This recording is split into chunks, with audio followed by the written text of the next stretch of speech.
Entering the game market can be daunting, and the lives of indie developers can be difficult if they fail to capture a decently sized audience.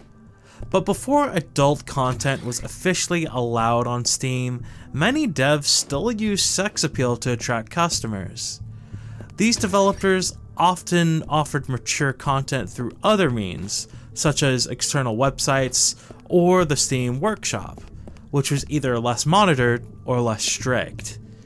Haydee was one of those games, but is this self-described metroidvania with third-person shooter and platformer mechanics more than it's thick with Thiccc protagonist? Well, in regards to the story, Haydee isn't really vocal about what's going on. This leads the player to fill in the gaps by playing through the game, but this is where the player learns that Haydee is an absolutely brutal game to play. There is no tutorial, combat is stiff, and even if you have a guide pulled up, a slight slip of concentration can lead you to dying to the clunky platforming.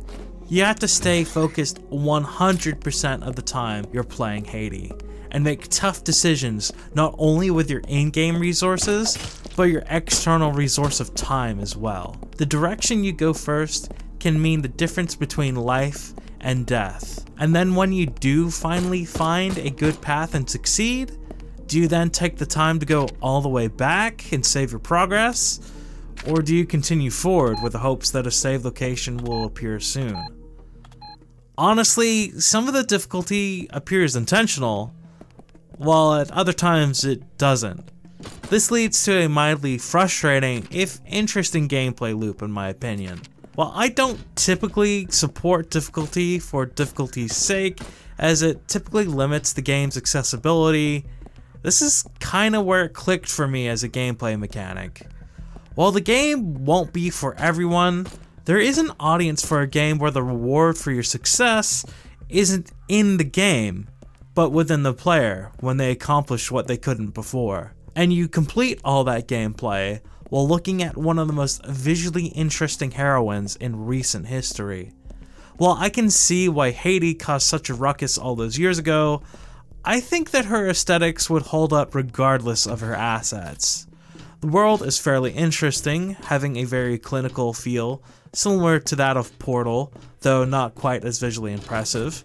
The graphics are good though, if a little rough around the edges, and the uncensored version of items honestly feels out of place, and is clearly only designed to appeal to horny players. Considering its difficulty, its accessibility isn't as bad as you would expect. Controls on mouse and keyboard, as well as the controller, are fully customizable. There's no dialogue, but there are a number of language options for the menus. However, there are only 2 difficulty options, both of which are likely gonna be too difficult for some players. I also think that the camera angle can be problematic, and unnecessarily enhances the difficulty in some areas. Although it is only available on Steam, I'd say that Haydee is reasonably convenient. The menu layouts are honestly pretty great and offer a decent variety of settings and options. Though they could have added more graphical settings, I feel that most computers should be able to handle the game.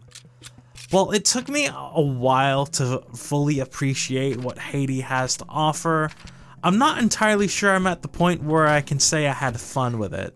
While I historically liked grinding, doing the same thing over and over seems to be wearing ever thin to me, especially when it's in the confines of a difficult game. Consider that with the bare bones sense of accomplishment this game provides, and I think you'd understand why I would initially rate this game as an avoid. Though I do think that it does things well enough to actually bump it up to a meh. But let me know what you think about Haydee in the comments below. Check out my last review on Fallout 4, consider subscribing, and I'll see you in the virtual commute.